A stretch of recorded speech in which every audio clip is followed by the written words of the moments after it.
Ingat, channel mempelai ini hanya ingin membuat Bapak Ibu bertobat. Bertobat.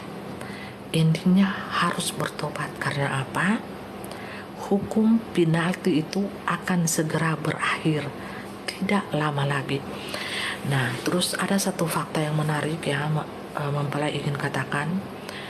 Mempelai beberapa hari ada di Jember, di kota Jember, Bapak Ibu, untuk memotong jaringan 666. Di hari yang sama, Pak Eman Lahoge bersaksi, ya, di hari yang sama. Pada saat itu Bapak Ibu, mempelai sangat kesal dan mempelai juga marah kepada diri mempelai.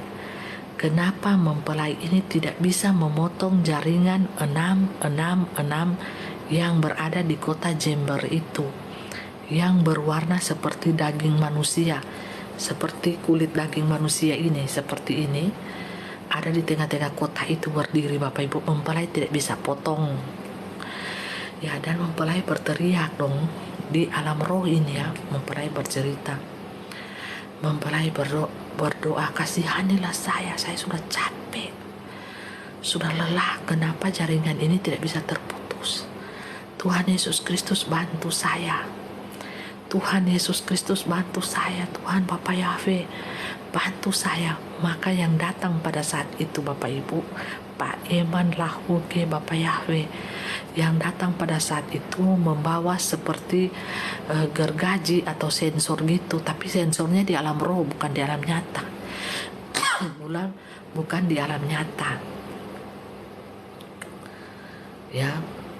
Jadi Bapak Ibu, Pak Eman ini membawa sensor dan dia hanya santai saja memotong jaringan itu.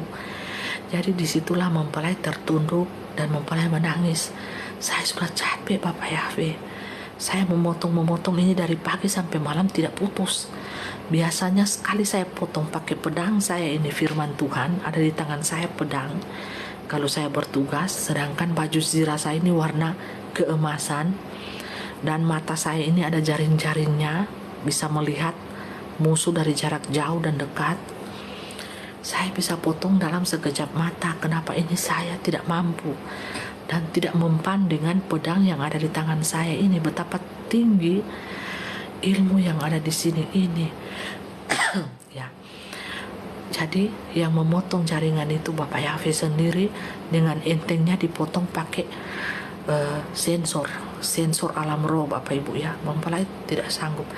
Jadi di situ langsung mempelai tertunduk. Mempelai bilang, siapakah saya ini Tuhan? Mempelaimu ini. Jadi batas kemampuan saya ada batasnya. Bapak Yahweh yang luar biasa itu hanya dengan santai saja memotong jaringan itu pakai sensor alam roh. Jadi bukan pakai pedang. Jadi Pak Eman itu langsung bilang, mempelai, engkau milik Tuhan Yesus Kristus. Cara memotongnya seperti ini. Santai Bapak Ibu. Coba kamu perhatikan tangan saya ini. Seperti ini kamu memotongnya. Nah, saya heran Bapak Ibu. Di waktu yang sama Pak Eman bersaksi, dia melihat saya dalam keadaan marah. Itu Bapak Ibu, karena saya tidak bisa memotong itu, saya marah Bapak Ibu, marah kepada diri saya. Apakah iman saya ini undur, atau apakah saya ini hilang kemampuan saya di dalam memotong jaringan-jaringan 66 ini, sehingga pada kacau ya Bapak Ibu, setiap kota per kota itu. Nah, itu jaringan telepati namanya.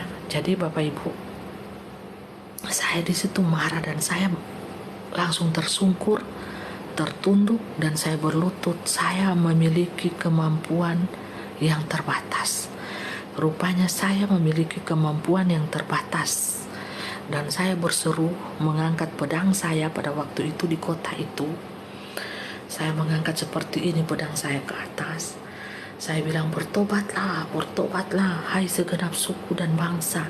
Bertobatlah, bertobatlah. Jadi suara saya itu Bapak Ibu, saya dengar, saya lihat itu menggelegar dari kota itu. Saya berseru di atas gunung posisi saya Bapak Ibu.